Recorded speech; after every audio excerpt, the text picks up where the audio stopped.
Este é o programa Debate Brasil e eu sou o Paulo Passarinho. Hoje iremos conversar com Rogério Studart.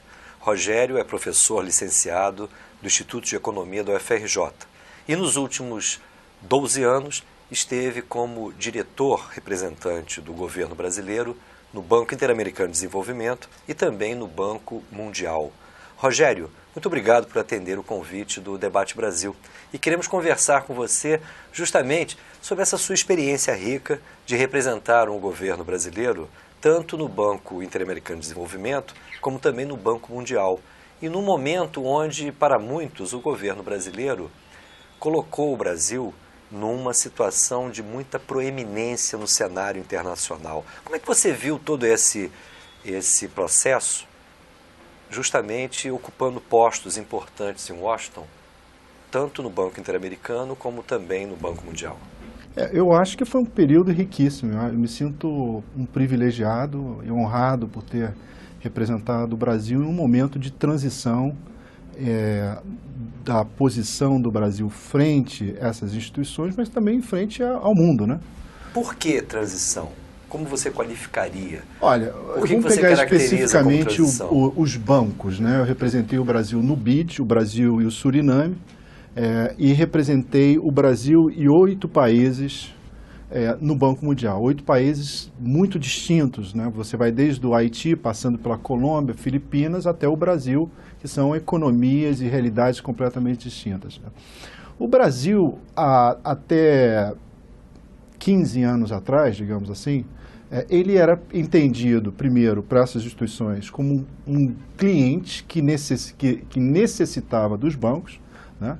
E também que necessitava ajuda, né, de maneira substantiva na elaboração das suas políticas, no projeto de país, de economia que se colocava, né? O que ocorreu, e foi muito rápido, é que o Brasil deixou de necessitar financeiramente dessas instituições, né? Já com o pagamento da dívida com o Fundo Monetário e a menor necessidade do financiamento do Banco Mundial, por exemplo, para projetos do Brasil, o Brasil basicamente passou a ser um cliente importante que o banco, por exemplo, o Banco Mundial necessitava mais do que o Brasil necessitava ao Banco Mundial. Simultaneamente, o Brasil salta, né, para uma economia que está entre a 7ª e 8ª, né, e se engaja em um processo que foi único nos países de desenvolvimento, um experimento que ainda continua, creio, com todas as dificuldades que tem, que é o país crescer dentro de um processo de inclusão econômica e social. Isso chama a atenção da comunidade internacional, já desde logo, porque a maioria dos países de desenvolvimento tinham crescimentos muito elevados, mas com deterioração da desigualdade, né? E aí o Brasil começa a entrar em outras áreas, né, através da evolução da cidadania e da política no Brasil, em que não eram consideradas tradicionais do ponto de vista interno. Por exemplo, entra fortemente a preocupação do Brasil sobre a sustentabilidade do Brasil e global, etc, etc.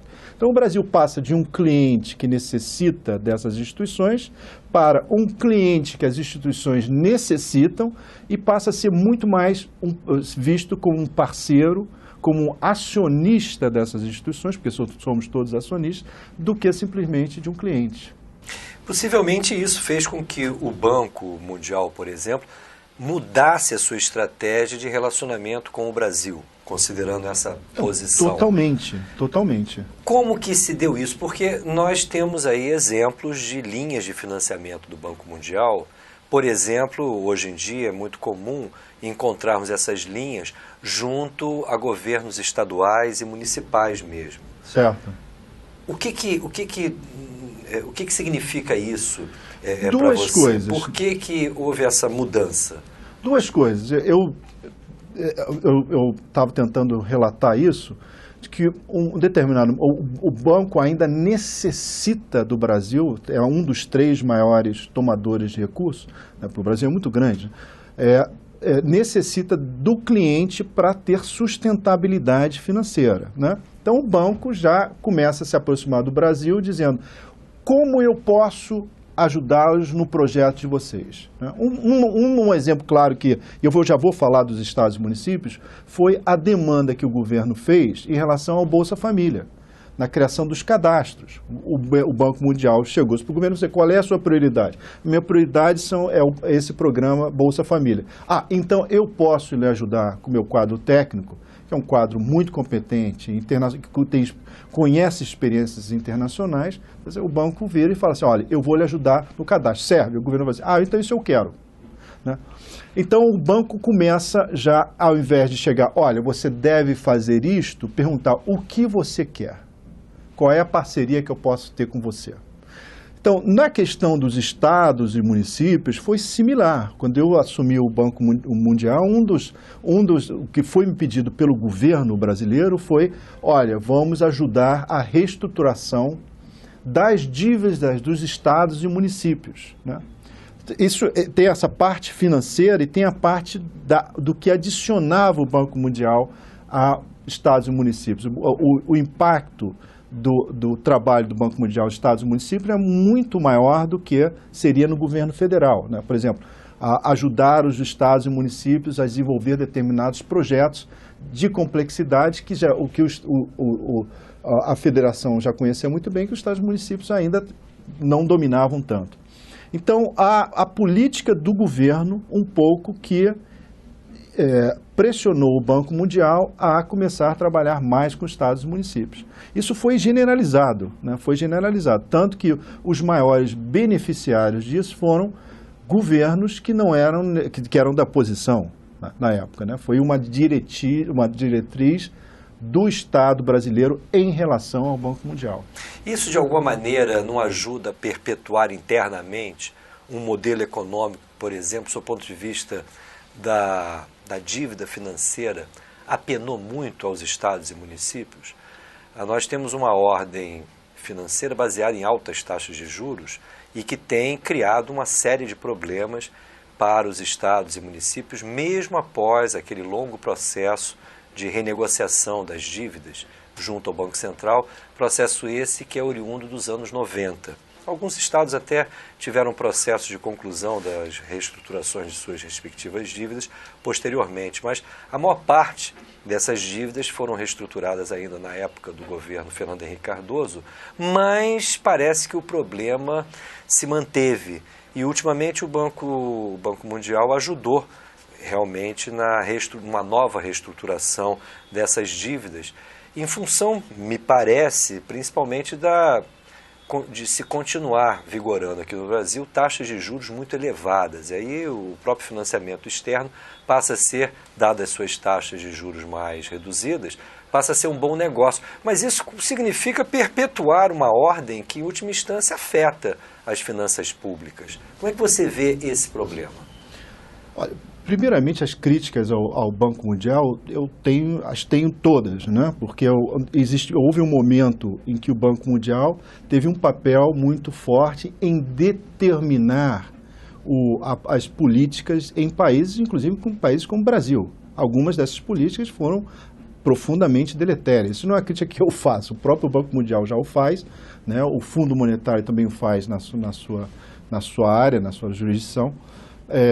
O que diferencia na relação nos últimos 15 anos é que as decisões não vinham, quer dizer, isso não era uma proposta do Banco Mundial, isso era uma proposta do governo brasileiro, né? É uma proposta, o modelo que você está chamando de modelo, era do governo brasileiro, e isso foi uma decisão nossa, não foi uma decisão... Foi uma demanda... Uma demanda nossa, no país junto ao Banco Mundial. Então você não pode imputar ao Banco Mundial nenhuma ingerência nisso, né? Para o bem e para o mal, né? A gente adquiriu uma soberania nesses últimos anos que inexistia nos 30 anos anteriores, né? Sobre o Estado, sobre a reestruturação da dívida, o que acontecia é o seguinte, né? A dívida A gente vive sob uma lei de responsabilidade fiscal, a dívida era muito significativa nos estados e municípios que tinham uma demanda enorme de investimentos e uma necessidade enorme de investimento, você não tinha espaço para realizar esse investimento. Era o caso do Rio de Janeiro, por exemplo. O caso do Rio de Janeiro, tanto o estado como o município. Por coincidência, foram os estados que foram beneficiados por as operações de restauração de dívida do Banco Mundial. Mas também foi do Rio Grande do Sul, parcialmente foi São Paulo. Entendeu? Minas Gerais, sem dúvida, sem dúvida. Então, isso abriu um espaço para a tomada de decisão. Como você utilizou esse espaço e quais outras variáveis que impactaram sobre a sustentabilidade da dívida dos estados e municípios, isso é uma outra discussão, né? Como foi utilizado esse espaço, né? E o que afetou, por exemplo, a taxa de juros elevados, que efetivamente foram muito elevadas nesses anos todos, né? Foram decisões dos governos estaduais e federal, respectivamente. Total soberania sobre essas decisões para o bem ou para o mal. Ou seja, processos de reestruturação acabam conferindo uma maior margem de manobra para os governantes, mas o destino da aplicação desses recursos é de responsabilidade dos governos, tanto estaduais como do governo federal, no caso. Eu até faria um ponto parágrafo. Você reestruturar permite uma maior margem de manobra. Segundo, né? Que é uma decisão, é como você administra esse processo politicamente, né? Como você utiliza essa margem que vai definir os resultados de médio e longo prazo. Você falou também do FMI. O Brasil, logo no primeiro mandato, me parece, do presidente Lula, o Brasil pagou a sua dívida com a FMI. E, ao mesmo tempo, o Brasil, junto com a China, junto com a Rússia, junto com a Índia e a África do Sul, experimentam essa articulação dos chamados BRICS. E, ultimamente, inclusive, nós tivemos um acordo dos BRICS que tanto gerou um acordo de contingência de reservas, que para muitos é uma espécie de FMI do B, e também um novo Banco de Desenvolvimento, para muitos um Banco Mundial do B. Como é que dentro do Banco Mundial e do próprio FMI essas experiências têm sido vistas? Eu acho que com muita preocupação. Muita preocupação. Agora, eu não sei se necessariamente a criação dos bancos, eu não estou falando dos fundos de reserva contingente, né? Do FMI do B. FMI do B. Mas, falemos bancos, então só do novo Banco de Desenvolvimento, não é isso? Vamos falar sobre isso. Existem dois problemas que já eram perceptíveis, mesmo... Existia um tema político que incomodava os BRICS, mas todos os países emergentes, que é a falta de uma governança mais democrática. Falta de participação nas decisões do Conselho de Administração dos países que já tinham se tornado econômica e politicamente sistêmicos para o mundo, né? Então, por exemplo, o Brasil, é impossível você imaginar um mundo moderno, né, com Brasil, China, Rússia, Índia e África do Sul, depois, sem ter uma participação muito significativa na tomada de decisão de instituições multilaterais. É inconcebível isso. Você está tomando decisão para todo mundo e com os países dessa importância não terem. Com a crise de 2008, esses países, lembram, o G20 era um fórum ministerial e foi subitamente, por liderança dos Estados Unidos, transformado em fórum presidencial. Saiu de um patamar para outro patamar e buscava, sob a liderança dos Estados Unidos, né, e do G8, né, transformar em um fórum de coordenação de políticas. Ora, como é que você pode imaginar que esses países sejam importantes na coordenação da política econômica global, né, e não tenham participação maior nessas instituições? Então, isso era um tema político, isso incomoda politicamente. Mas na criação do banco dos BRICS, particularmente, existia um outro tema, que é o seguinte: O Banco Mundial e outros bancos multilaterais, inclusive o BID, se tornaram muito pequenos e muito custosos para financiar coisas que são importantes para o desenvolvimento da maioria dos países em desenvolvimento. Por exemplo, infraestrutura. A gente tem uma demanda enorme e esses bancos cresceram muito pouco, com muitas limitações sobre o capital que eles têm. A solução seria uma injeção de capital nessas instituições e o aumento do poder de participação, de voto dos países em desenvolvimento. Como isso não ocorreu, você, por as duas razões, políticas e econômicas, se volta a alternativas. Eu queria que você colocasse para os nossos telespectadores as razões disto não ter ocorrido, uma maior democratização dessas instituições, e principalmente você colocasse para os nossos telespectadores também como que se dá esse funcionamento de um organismo que é multilateral, mas que na verdade obedece a um poder que é referenciado nas cotas que os países, na verdade, dispõem dentro do banco, onde, por exemplo, os países mais desenvolvidos ou superdesenvolvidos têm, na verdade, exercem uma hegemonia, especialmente os Estados Unidos. Primeiramente, o Banco Mundial foi criado como um banco de reconstrução. Reconstrução de quem? Dos países, foi logo no imediato pós-guerra, reconstrução dos países desenvolvidos. Ele foi mudando ao longo do tempo, mas a lógica dele sempre foi um banco mundial, mas atendendo os interesses de um grupo pequeno de países. E isso prevaleceu e se estendeu, eu diria, em alguns casos, por própria mesquinharia tecnocrática, de você não querer perder aquele poder. Esse grupo mais importante de país seria confundido com o G7. O G7. Eu acho que nos Estados Unidos, em determinado momento era perceptível, inclusive para eles, a necessidade de reforma, mas você não sabe sequer como vender esta reforma para as suas lideranças políticas. Os americanos, por exemplo, entendem, o executivo entende perfeitamente isso, mas o americano que tem que aprovar esse tipo de reforma, que é o Congresso, não entende. Não entende o que está efetivamente acontecendo e a importância de democratizar essas instituições. Agora, há uma pressão muito forte, tanto dos países em desenvolvimento, tanto no âmbito do FMI como do Banco Mundial, por essa reestruturação. Você é cético em relação a isso? Eu sou cético. Eu sou cético porque, primeiro, a estruturação, o entendimento da necessidade de estruturação ocorreu muito rapidamente, principalmente em 2008, mas os mecanismos políticos para aprovar isso, principalmente no Congresso americano ou nos congressos europeus, ainda tem uma visão de 20 anos atrás.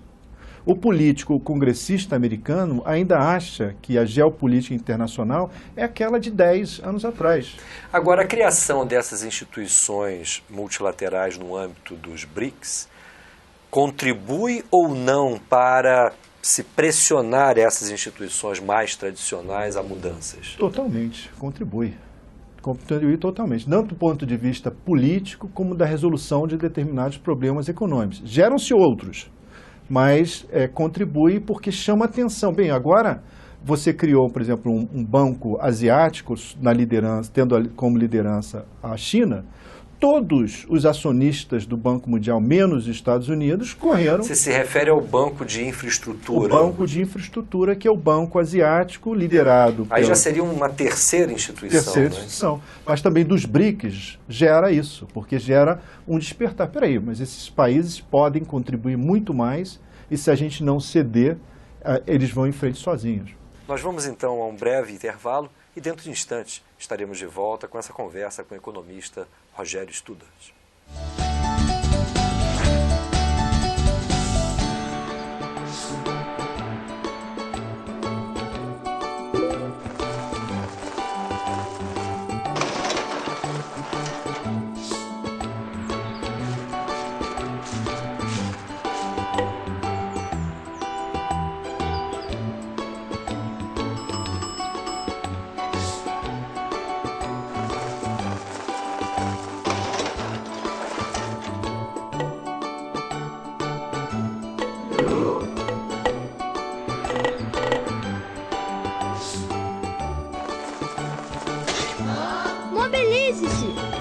deixe que levem o nosso petróleo.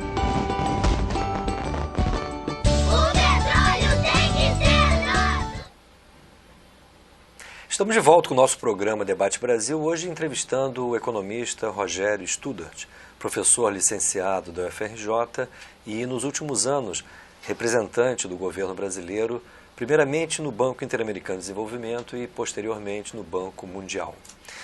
Rogério, nós conversamos no bloco anterior a respeito justamente dessa mudança de posição, tanto do Brasil em relação ao Banco Mundial, como do próprio Banco Mundial em relação ao Brasil, nesses últimos anos. E foi justamente nesse período quando eclodiu a grave crise financeira de 2007 e 2008. Uma crise que deixa consequências até hoje. No território europeu, nos Estados Unidos, que foi o epicentro dessa crise inicialmente, e aqui no Brasil.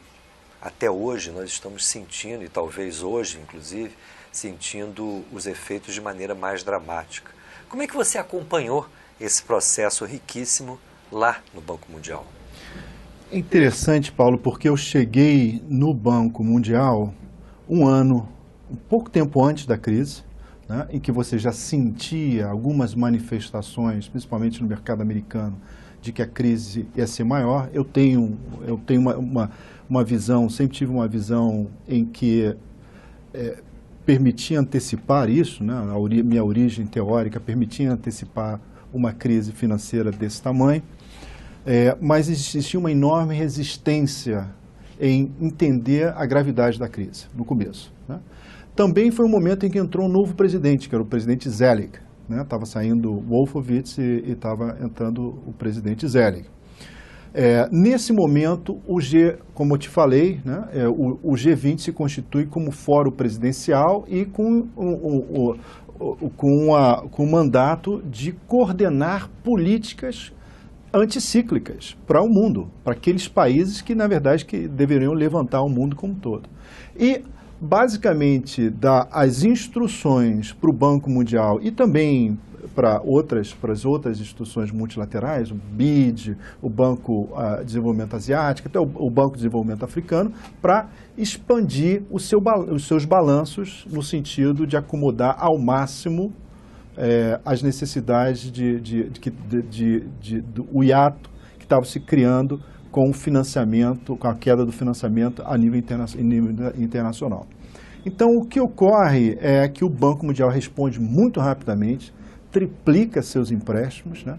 E aí o dramático da história, que eu também faço referência ao que a gente estava discutindo antes. O capital se manteve o mesmo, porque o capital depende de contribuição acionária. Para ter contribuição acionária, você tem que abrir uma discussão maior sobre participação acionária. Porque o Brasil, a China, outros países não iam colocar mais capital sem ter maior participação acionária. E os outros países tinham muita resistência em fazer essa discussão. Em 2008, a gente estava em pleno processo de discussão da reforma acionária no Banco Mundial, que no Fundo Monetário é conhecido como reforma de cotas, certo? Naquele momento, a gente levou. Os países emergentes conseguiram aumentar, inclusive o Brasil. Eu como representante brasileiro, né, discutindo com o governo brasileiro, aceitamos um pacote de reforma, né, inicial, que deveria ser renovado em 2015, que foi favorável, né, que já demonstrava que os fatos estavam se sobrepondo até às vontades políticas, né? Mas essa abertura não era muito motivada, inclusive, pelo interesse dos países mais desenvolvidos em contar com o capital oriundo dos estados nacionais menos contemplados? Isso é uma excelente uma observação. Existia uma enorme contradição. Isso deu também no FMI, não é? Não, no FMI nunca ocorreu um aumento de cota? A mudança das cotas, né, que até hoje estão em debate.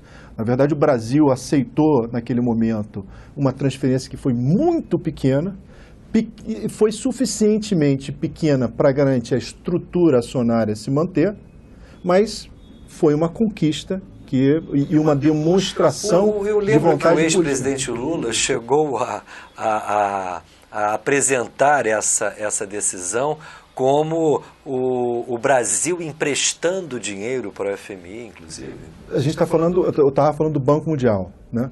No FMI foi um pouco distinto, quer dizer, eles foram chamados a contribuir, porque o banco aumentar a sua contribuição ao FMI,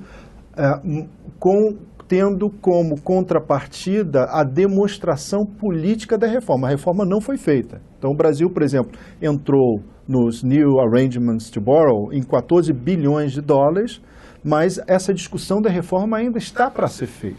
O que você destacou, a mudança de cota não houve, não é isso? Houve. No Banco Mundial houve. Por quê? Porque lá no Banco Mundial, eu particularmente acreditava que era importante ter um acordo mais rápido, menor, mas pelo menos para engatar um processo de reforma que deveria ter evoluído agora, que deveria estar evoluindo agora em 2015. Mas a gente já teve um aumento da nossa participação acionária no Banco Mundial, pequena. Junto com outros países que também pleiteavam essa posição. A China teve um grande aumento, mas também poderia ter tido muito maior e aceitou isso. E a gente... Isso confere o maior poder de decisão ao Brasil hoje no âmbito do Banco Mundial? Pouco, mas aumenta a importância enquanto acionista. Como a gente representava, a gente representa 8 países, 9 países, incluindo o Brasil, né, o nosso poder acionário enquanto cadeira aumentou significativamente. Inclusive, eu disputava não só o aumento do poder de voto do Brasil, mas também de todos os países em desenvolvimento. O que fez, aliás, a gente fazer concessões para conseguir a reforma, mas a gente conseguiu. Aquele momento foi uma demonstração de que o G20 tinha um papel importante e que se considerava as instruções do G20 como sendo importantes. Aí o Brasil passa a ser escutado com maior força no que dizia. Naquele momento, predominava inclusive no âmbito do G20, ideias muito firmes a respeito da necessidade de uma maior regulação sobre o sistema bancário. E parece que essas pretensões se frustraram. Como é que você vê esse problema? Porque muitos atribuem, apesar da existência de acordos de Basileia I, II, acordos voltados para o mercado de seguros, por exemplo, o que nós observamos é uma desregulamentação muito forte dos procedimentos do mercado financeiro. E muitos, naquele momento, apontavam que apenas uma regulação muito mais forte poderia fazer com que o trem voltasse a circular nos trilhos. Parece que esse objetivo não foi satisfeito. Como é que você vê esse imbróglio? Um mercado financeiro que cresce de forma muito significativa e, ao mesmo tempo, carece de mecanismos regulatórios adequados. Já te antecipo que com muita preocupação, né? E eu acho que essa situação ela foi gerada por 2 razões, pelo menos. Uma política, né? O poder que tem o mercado financeiro, né? E, por exemplo, os lobbies que são exercidos abertamente, né? E dentro da legalidade nos Estados Unidos, que barram todas a possibilidade de mudanças regulatórias. Isso é normal de qualquer setor, mas evidentemente o setor financeiro é muito forte. Mas tem uma razão técnica que levou a uma menor pressão, inclusive do executivo americano, por esse processo de regulamentação. Qual seja, o governo americano tentou fazer uma política anticíclica fiscal. Fez pouco, né? Mas não conseguia pela constante resistência às propostas do presidente Barack Obama. Ora, se você está tentando fazer uma política contracíclica, né, e você é barrado no fiscal, aonde você pode fazer? Se você tem moeda forte, como os Estados Unidos, você pisa na parte monetária, que foi o quantitative easing, né, que aumentou o balanço do Banco Central americano em 4 trilhões de dólares. Esse é o programa de recompra de títulos públicos por parte do Tesouro Americano, exato, buscando dar maior liquidez ao mercado. Olha que interessante. Você está injetando liquidez mantendo taxas de juros mais baixas e esperando que o crédito é que empurre a economia. Ora, se você está esperando que o crédito empurre mais a economia, você vai ter resistência em fazer maior regulamentação do setor bancário. Você vai dizer, poxa, se eu entrar forte com essa reforma, eu acabo parando a única política anticíclica que eu tenho. Isso foi também um pouco, na Europa resistiu um pouco, o Japão já vinha fazendo quantitative easing, já vinha fazendo política monetária há anos, tentando reaquecer a economia japonesa, injetando liquidez. Então, eu reputo essa resistência, essa falha da regulamentação do setor financeiro por uma razão política, que sempre existiu, e mais, por uma razão técnica, que era tentar fazer política anticíclica sem ter a política fiscal à sua disposição. Agora, no Japão, esse tipo de estímulo monetário não tem surtido o efeito desejado. E me parece que nos Estados Unidos o mesmo ocorre. Você claramente falou que a expectativa é que o sistema bancário impulsionasse o crédito. Para muitos críticos, esse recurso acabou sendo direcionado ou para as dívidas públicas ou para o mercado acionário.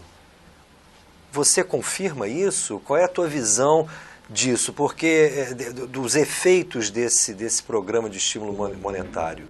Eu confirmo parcialmente isso, porque houve sim um estímulo ao mercado imobiliário que é extremamente importante nos Estados Unidos. Você acabou, foi retomado, o mercado de consumo nos Estados Unidos foi retomado. Essa recuperação que está ocorrendo nos Estados Unidos agora, que é frágil, ela é resultado dessa política de quantitative easing. Né? E por que é frágil? Ela é frágil porque a economia internacional está muito interligada. Né? Então você não consegue recuperar, um país se recupera, por exemplo, os Estados Unidos teve uma pequena recuperação agora em um fortalecimento do dólar. Mas ao fortalecer o dólar, perde competitividade. Então a indústria nacional se prejudica e ele abaixa. Isso, no lado da Europa, isso permite alguma recuperação. Mas na medida que os Estados Unidos começam a também diminuir essa demanda, né, aí ele abaixa de novo. Quer dizer, a economia mundial está muito interligada. Então, você não consegue que um país puxe a recuperação. Você tem que ter uma política relativamente coordenada de crescimento. A própria China e os países emergentes como o Brasil, que havia uma esperança que pudessem levar sozinho a economia mundial, estão aí demonstrando que não seguram. Não existe essa ideia de que a economia, um país hoje pode assumir a liderança. Perdeu-se a grande liderança, né, que existia anteriormente, que é os Estados Unidos, né, e não se substituiu por nada. A única forma que você teria de sair desse imbróglio é uma ação coordenada em que você tivesse crescimento de todos ao mesmo tempo. Posto esse quadro internacional, vamos aqui ao nosso cenário doméstico. Nós também tivemos o impacto da crise internacional em 2007, 2008 e tivemos, a partir de então, também o estabelecimento das chamadas políticas anticíclicas. E onde, por exemplo, o Tesouro Nacional fez muitas operações de financiamento do BNDES, como forma, inclusive, do Banco Nacional de Desenvolvimento Econômico e Social, impulsionar o crédito em algumas áreas escolhidas, claramente. Isso foi objeto de muita crítica. Para muitos, isso foi talvez o pecado original da administração macroeconômica, tanto no período Lula, como posteriormente no período Dilma Rousseff. Só que nós observamos que esse tipo de programa, de alguma maneira, foi muito mais liberal, justamente no Japão, nos Estados Unidos, na Europa. Como é que você vê essas críticas a essa estratégia de enfrentamento da crise brasileira por parte do nosso governo, no momento mais grave da crise? Você acha que essas operações de financiamento ao BNDES, do Tesouro ao BNDES, foram erradas? Olha, o Brasil já vinha há algum tempo passando por um período de perda de dinâmica. Né? O investimento privado estava aumentando um pouquinho e muito em função dos diversos incentivos que estavam se dando pelo crescimento do mercado interno, do que propriamente uma visão de longo prazo. Né? O investidor privado né? Qualquer pessoa precisa, para investir o capital, pensar para onde vai o país, né? Um país que estava com problemas de competitividade por diversas razões e com enormes deficiências, levava a uma perda já de ânimo do investidor. Então, você observa a queda, essa perda de ânimo, afetar a trajetória brasileira, né? O que o governo brasileiro tentou, né, foi reativar este ânimo por diversas formas, né? Existiam duas visões sobre essa perda de ânimo, né? Uma que prevaleceram, que no Brasil as coisas são muito polarizadas, não temos nunca debates pragmáticos. Uma que dizia que todo o problema está associado à crise internacional, né, e de fato existia o problema da deterioração do boom de commodities, e outro que dizia que tudo tinha a ver com a intervenção do Estado, a forma do Estado se articular na economia nacional, né? O que você não conseguiu entender nesse processo de declínio é porque o investidor privado efetivamente estava perdendo ânimo. Então, o Estado brasileiro tentou reativar esse ânimo através de diversos incentivos. Um foi o BNDES, outro foram as exonerações, outro foi botar o setor bancário público para dar mais energia à demanda, para manter a demanda e falar assim, olha, investe porque a demanda vai continuar crescendo. Mas o fato é que você não havia uma análise, eu acho que uma visão clara sobre por que, né, existe essa polarização, mas por que a gente tinha essa perda do ânimo do investimento privado, que prevalece agora, né? O que aconteceu nos últimos anos foi que a gente estava numa trajetória de queda, né, uma trajetória de perda de ânimo, e de repente a gente levou um tombo. No seu ponto de vista, o que nos leva a conviver com essa falta de ânimo do capital privado para novos investimentos?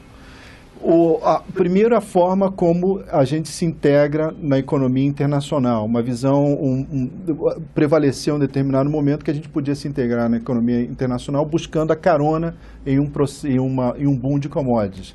Outra coisa é que o Brasil tem uma especificidade nos últimos 20 anos, que tem taxas de juros reais que são incompatíveis com, no meu ponto de vista, com uma economia empresarial, com uma economia que quer investir no longo prazo. Por que eu vou investir no longo prazo se você tem uma rentabilidade excessivamente alta no curto prazo com risco muito baixo? Rogério Studer, nós vamos continuar, evidentemente, conversando sobre os dilemas da nossa economia, do ponto de vista do nosso cenário doméstico, mas isso vai ficar para o próximo bloco. Então eu peço licença a você e aos nossos telespectadores para mais um intervalo, mas dentro de instantes estaremos de volta aqui com nossa edição do programa Debate Brasil.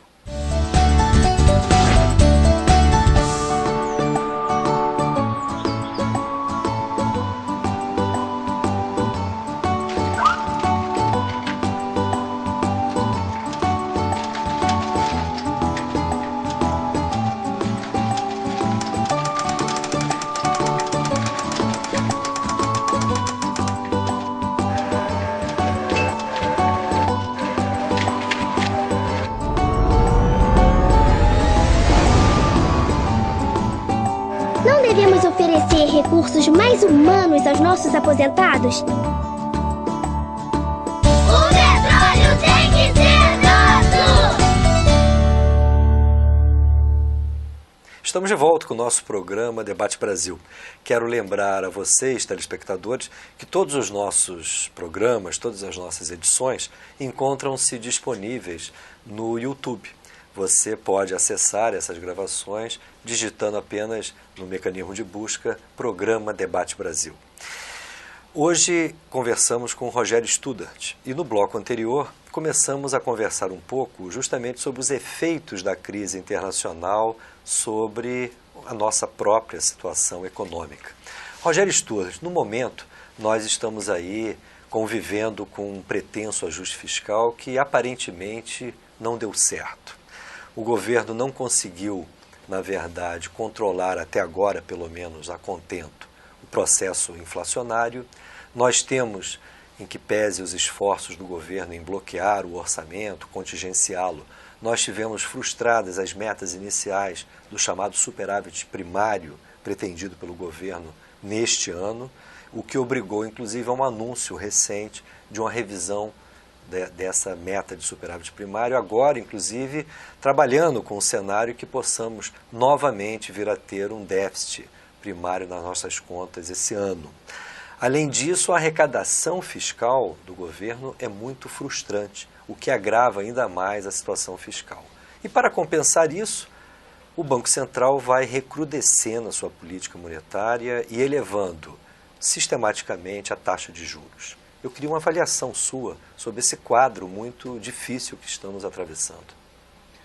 Realmente é um momento muito difícil. Você lembra no outro bloco que eu estava falando que o Brasil passava por um período de declínio, que um problema que ainda não se resolveu. A gente ainda vai ter que tratar desse problema, que é a perda do ânimo do investidor privado em pensar a longo prazo no Brasil. Eu associei a pelo menos 3 fatores. Primeiro, a perda da demanda criada pelo boom de commodities. Isso aí já afeta alguma coisa.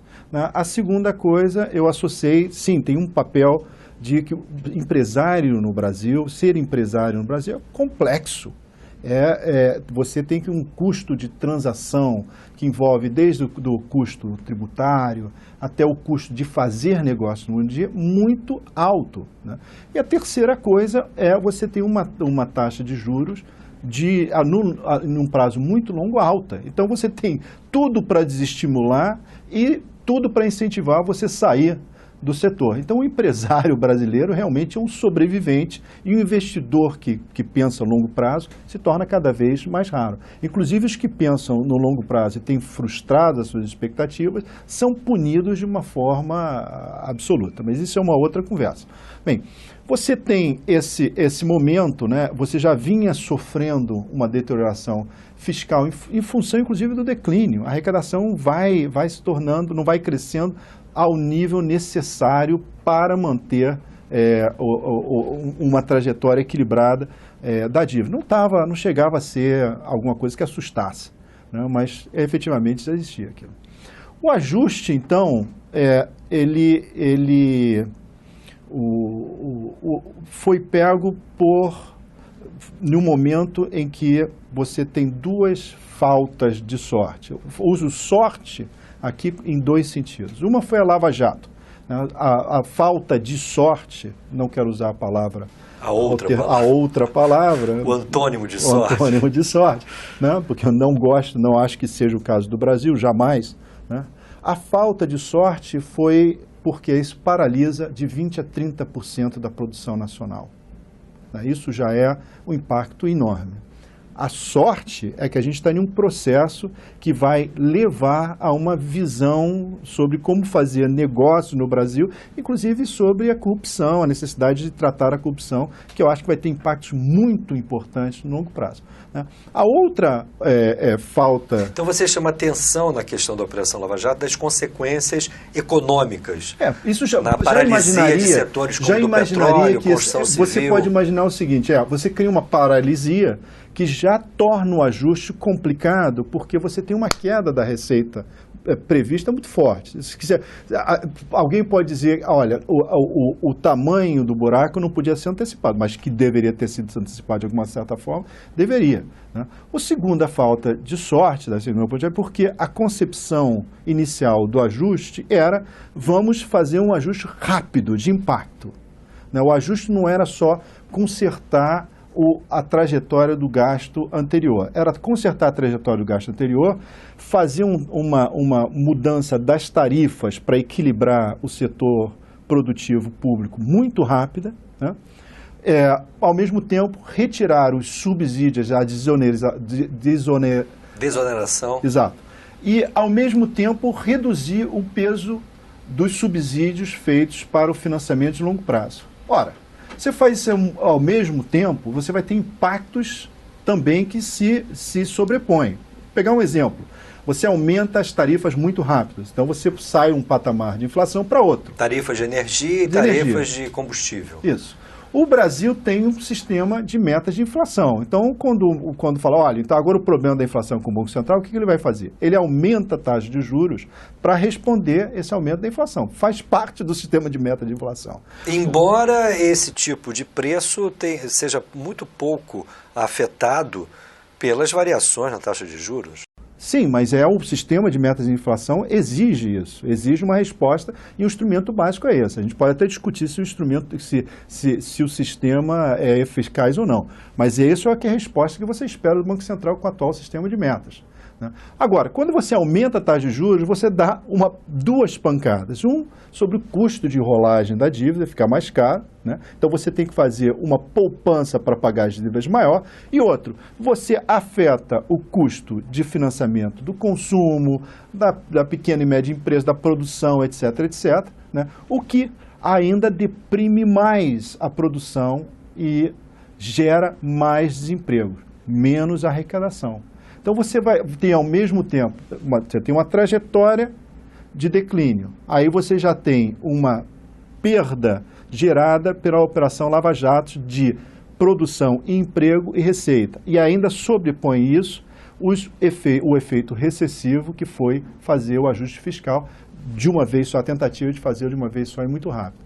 Por isso que é uma falta, eu acho que ali é uma falta de sorte misturada com uma expectativa dos técnicos excessivamente otimista sobre a possibilidade desse ajuste ao mesmo tempo dar certo. Desde o primeiro mandato da presidente Dilma, me parece que uma questão que você levanta era objeto de preocupação da equipe econômica e da própria presidenta, que diz respeito justamente à retomada do crescimento econômico.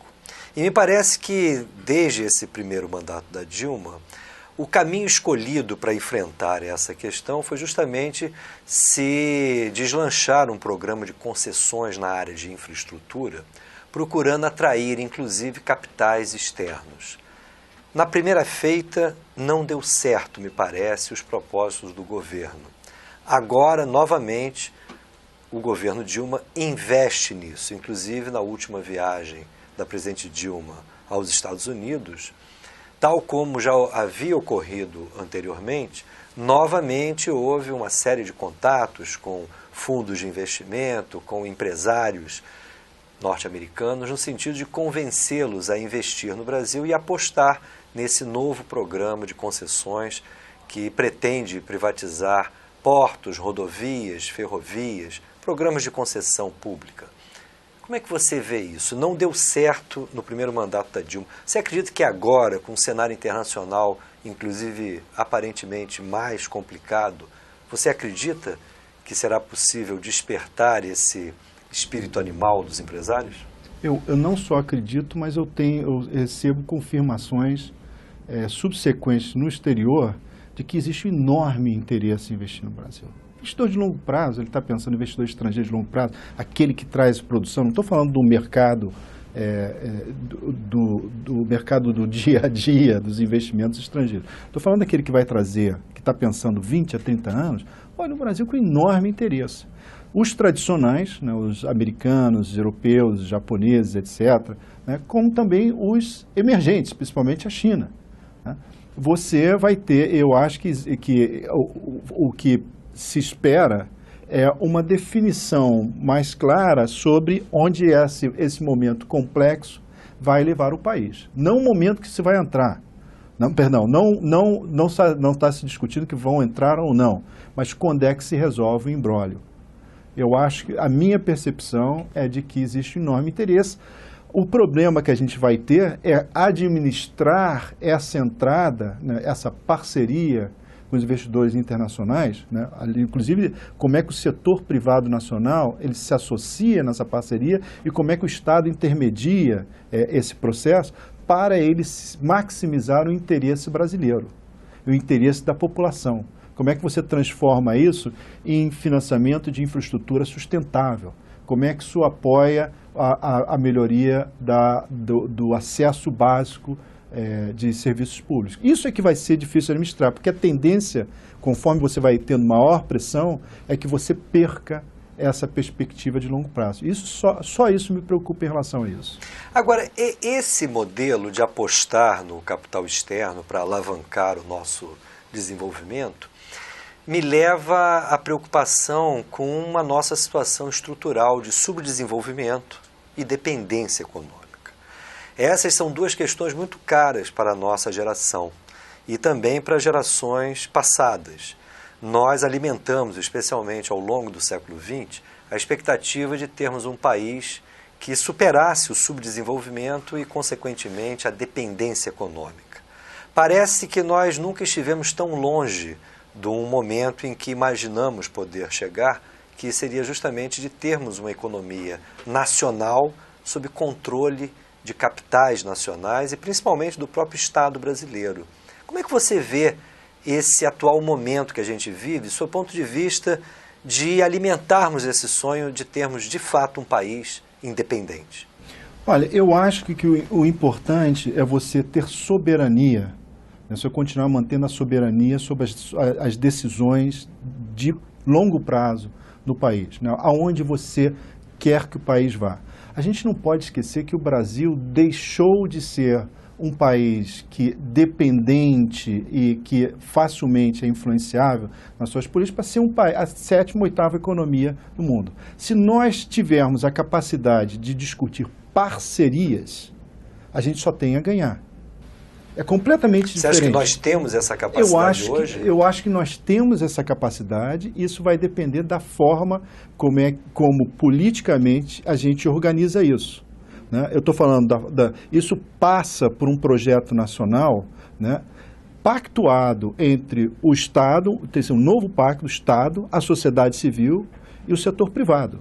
Dizer, olha, para aqui que a gente quer ir. Então, parceiros estrangeiros entram, como o Banco Mundial que chega e fala assim, o que vocês querem? Né? Porque a gente tem que saber o que a gente quer, qual é o nosso projeto, o nosso projeto de longo prazo. Na medida que a gente sabe isso, a gente pode convidar para parceria. Né? Esse é o pressuposto da parceria. Então, por que isso pode ser importante para a gente? Se a gente conseguir manter essa altivez, primeiro, o sentido de qual é o projeto de longo prazo. Segundo, a altivez na negociação da parceria, porque é importante. Porque o Brasil, assim como todo mundo, sempre desenvolve-se mais rápido quando você traz capital humano e capital físico externo. Você vê historicamente os momentos de inovação no Brasil e em diversos lugares do mundo é quando você tem imigração. Né? Todo mundo fala do imigração de capital de qualidade, mas também imigração de uma forma geral. Então você trazer para o Brasil novas técnicas, novas reflexões, novos inovadores, etc., pode ser importante para a gente romper com os nossos problemas de produtividade e competitividade, que serão cada vez mais fundamentais para a gente encarar um mundo que prevalecem as cadeias de produção. Né? O mundo é muito integrado hoje em dia. Né? A China conseguiu isso. Por que a China conseguiu isso? Tem suas especificidades históricas, mas outros países também conseguiram isso. Olha, meu projeto de longo prazo é esse, que foi pactuado, no caso da China é um pouco distinto, mas no Brasil tem que ser pactuado, e agora eu vou convidar você para entrar nos setores, inovar os setores e trazer o seu capital humano para aqui, para nos ajudar nessa parceria. E tem espaço para isso. Mas nós já não nos tornamos muito vulneráveis a essas injunções externas para que a gente possa deixar de ser simplesmente um receptor de capitais e tecnologias e passar a ser, na verdade, um produtor de capitais e principalmente de tecnologia. Nós temos, por exemplo, a indústria de transformação inteiramente transnacionalizada. E nós temos, principalmente numa perspectiva soberana, nós temos hoje uma moeda que para muitos é considerada forte, mas ela se mantém apenas dependente de altíssimas taxas de juros que inviabilizam muito um ambiente econômico, podemos dizer, favorável à geração de empregos, à produção. Como sair dessa enrascada? Primeiro, eu não acho que a enrascada seja tão grande. Quer dizer, o nosso grau de vulnerabilidade hoje é muito menor do que no passado. Nós temos 380 bilhões de dólares. Para começar, nós temos um setor financeiro extremamente sofisticado, também temos um setor produtivo sofisticado e resiliente. O empresário, eu repito, eu acho impressionante a resiliência e a inovação do empresariado brasileiro. Às vezes utiliza isso de forma contraprodutiva para o país, mas sobrevivente, né? E é que cada vez mais integrado com o mundo. Eu acho que a gente não tem tanta vulnerabilidade a ponto de a gente não poder negociar os parâmetros das parcerias. E as parcerias, não existe essa história hoje em dia no mundo de você desenvolver endogenamente a tecnologia. Até a China está tendo dificuldade em gerar inovações tecnológicas simplesmente utilizando o seu capital humano, o seu capital tecnológico interno. Ela utiliza o quê? Ela se integra e traz para ela parceiros que o fazem. O Brasil não pode passar não acredito que possa fazer diferente. O que tem que ser diferente, Paulo, em relação ao nosso passado é o seguinte: é a nossa consciência que hoje nós somos a 7ª ou 8ª economia do mundo, que nós temos 380 bilhões de dólares, um enorme potencial, estabelecer o que a gente quer e, a partir do que a gente quer, e conversar. Assim como a gente foi para o Banco Mundial e falou assim: vocês querem conversar comigo? Nós somos interessantes para você. Então eu vou dizer para você o que eu quero. Eu quero cadastros. Eu quero que você entre na área de tecnologia, fazendo parcerias com o meu grande e pequeno setor privado. Eu quero que você ajude as minhas pequenas e médias empresas a exportarem. Aí você estabelece uma outra relação. É factível? É factível. Mas a gente entrou num momento que a gente se acredita, eu acho particularmente, muito menor do que efetivamente a gente é. Você acha que mesmo com o passivo externo que temos hoje, muito maior que as nossas reservas, é possível nós mantermos uma política que busca soberania? Totalmente. E isso tem que ser o sentido. Soberania não é só uma questão de orgulho, é uma questão de como é que você estabelece parceria com o mundo. Se você não tem um projeto de longo prazo, você também não sabe sequer o que fazer com a soberania e não sabe como negociar a parceria. Eu quero te agradecer, Rogério Studer, pelo privilégio dessa entrevista ao nosso programa Debate Brasil. E tenho certeza que os nossos telespectadores irão refletir muito sobre as suas ponderações. Paulo, sou eu que agradeço esse privilégio de conversar com você, mas também o privilégio de prestar contas como representante do Brasil que eu fui durante esses 12 anos. Muito bem, Rogério. Te agradeço mais uma vez, bem como aos nossos telespectadores. E lembro a todos que os nossos programas do Debate Brasil encontram-se disponíveis também no YouTube. É só você acessar Programa Debate Brasil.